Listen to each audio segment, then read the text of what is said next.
Hey, what's up, lightboltjoe here. Today we're going to discuss the 2023 incredible film, Teenage Mutant Ninja Turtles Mutant Mayhem. This is 100 minutes, hour 40 minutes. This is appropriately paced. It is co-written by Seth Rogen, a bunch of other people. But 5 people wrote this, and then there were 2 directors. A lot of people worked on this. Just from the creative aspect in general, but then there's the art department, the music department. This is the greatest turtle film ever made.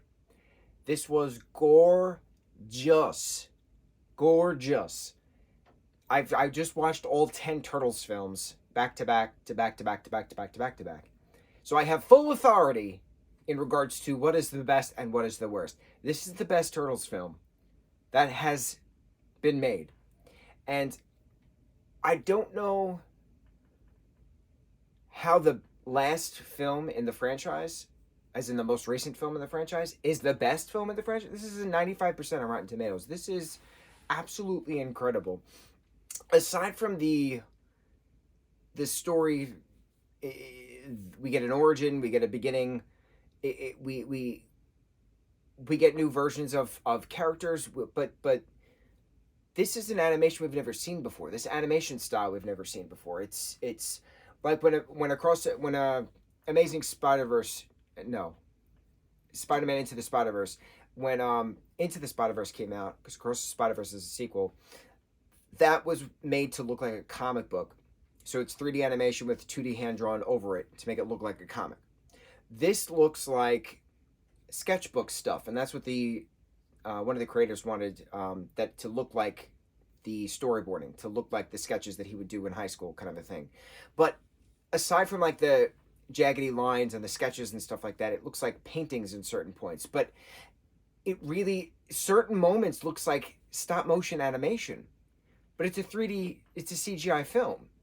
How do you do that? How do you make a CGI film look like a stop motion animated film? Rare. Super rare. And to have like in certain sketching designs of like the background is like over sketched compared to the foreground with like the main characters is like fine tuned kind of a thing, and then it's blurrier in the back kind of a thing to give perspective. It's just the artistic design of it. Not many people know art, but I know art, and I saw it and I was like, haha, I freaked out. I was like, oh, perspective, look at that perspective you've given me. Oh, beautiful. But the coloring was just wonderful. The way that the movement of the characters, the interaction of the characters, so well done.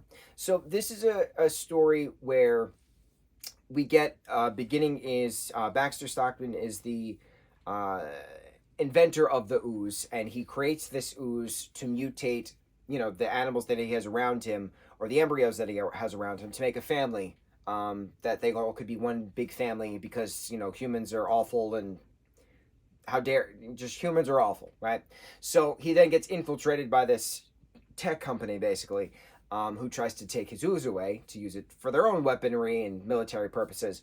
But he's killed in the process. But then his fly, and then embryos wind up getting oozed on, as another canister happens to fall down a sewer, which happens to land within regards to 4 baby turtles, which happens to find a rat, who happens to then mutate rapidly and decides to raise them and his own for 15 years. So then we get that Turtle Tots.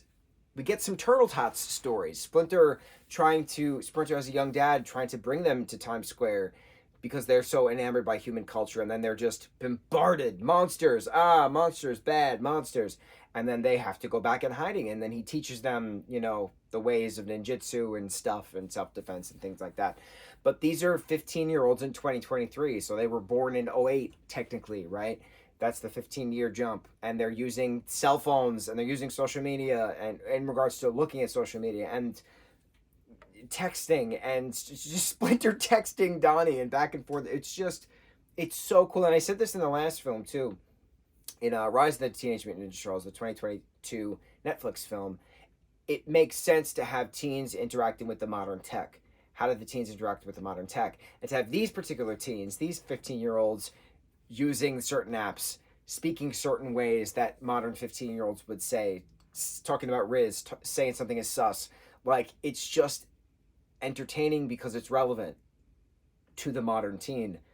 and it's nostalgic in regards to us older folk, millennial, Gen X, etc., who grew up with versions of the Ninja Turtles, Teenage Mutant Ninja Turtles. And this particular project is heavily influenced on the '87 cartoon, going back to the initials on their logo belt, you know. So the premise then of the ooze being then used, or a version of the ooze being then used, not so much another cloud seeder like we saw in 2014's reboot version, but similar to that effect. That Superfly, who's the son, if you will, of Baxter Stockman, who in certain versions, especially in Batman vs. Teenage Mutant Ninja Turtles, we see Baxter Stockman as Superfly. So Baxter and Superfly are one and the same, basically. It just depends on the version. So to have Superfly then raising his brothers and sisters, Bebop, Rocksteady, you have all different other animal creatures mutated into this one large eclectic family, who are being led, if you will, by Superfly, who wants to destroy humanity by releasing this mutagen into the sky to rain down on all the animals across the world. That way, all the animals, all the insects will then mutate and be the predominant species, and they can enslave the humans, and they can put on human shows and stuff like that, like dog shows. So then, like, you know, the turtles are trying to stop Superfly on behalf of April after they meet April, after a fighting event. Their first fighting event, which we've never seen before in regards to a film, so that was incredible. The first time that they come together to fight bad guys who steal April's moped scooter. So cool. But having April then getting more information on Superfly to then break the story at school, because she's in high school, and to have them wanting to go to high school, so they go to high school like after hours to like get some Superfly info, to then help then realize that the family of Superfly doesn't want to actually kill humans like Superfly does, so they're all one mutant mayhem team trying to destroy Superfly. But what happens when the machine is then destroyed and goes into the ocean, which is really the Hudson River, and so Superfly mutates, and he starts to mutate with other animals he happens to be around. So he's this giant whale creature man, and then he happens to stumble onto a zoo and spew out ooze everywhere, and all those animals tend to morph into him. So he's this Godzilla creature roaming around Manhattan, another destructing of Manhattan story. Wonderful. So then it's a matter of, how do you get this anti-mutagen that this tech company is trying to destroy the mutants with into that monster? Well, obviously, you're going to throw it down the blowhole, which goes immediately into the bloodstream. So that's the last quarter of the film, trying to fight the monster. But it's a matter of, the world thinks you're monsters, and Mikey says they hate us. And the way that this Mikey says they hate us is the same exact way that the Mikey in the 2016 sequel reboot, Out of the Shadows, says they hate us. Same exact way. And I was like, was that an intentional Easter egg? Because that was a straight up Easter egg. Mikey to Mikey, 2016 to 2023, they hate us. Wonderful. Absolutely. It was, and I love that 2016 sequel film. That was a great film. But this had that same kind of feel to it. They want to come out of the shadows. They want to be where the people are. They want to be accepted. But this does a much better job than the 2016 film. And the 2016 film is a good sequel film. It's a good action film in regards to progressing the story that was given in that Turtleverse. This is another Turtleverse, going back to Turtle Prime, 1984 Turtle Prime, spewing out the different timelines, right? The different branched universes, not even timelines, branched universes. This is another one. This is a new one. This is an awesome one. This is the best one. But I just found it very interesting that a lot of this plot, a lot of the dialogue is very similar to the 2014-2016 live action CGI hybrid one. Whether it was intentional or not, I don't know. But this was done way better than those two. And the 16 one was really good. 14 one I still I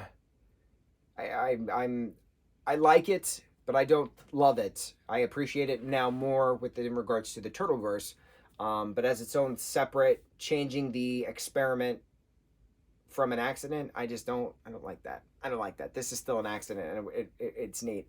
So continuing on with the fighting of Superfly and eventually destroying Superfly, and but they destroy him with the help of the humans after April then breaks into Channel 6 News and helps reiterate that these are not monsters.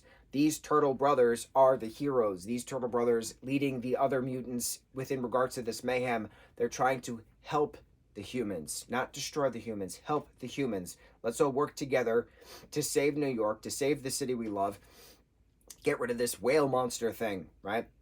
And the humans come out and the humans help after seeing it live streaming or seeing it on their TV or wherever they're watching the news or getting the updates and stuff.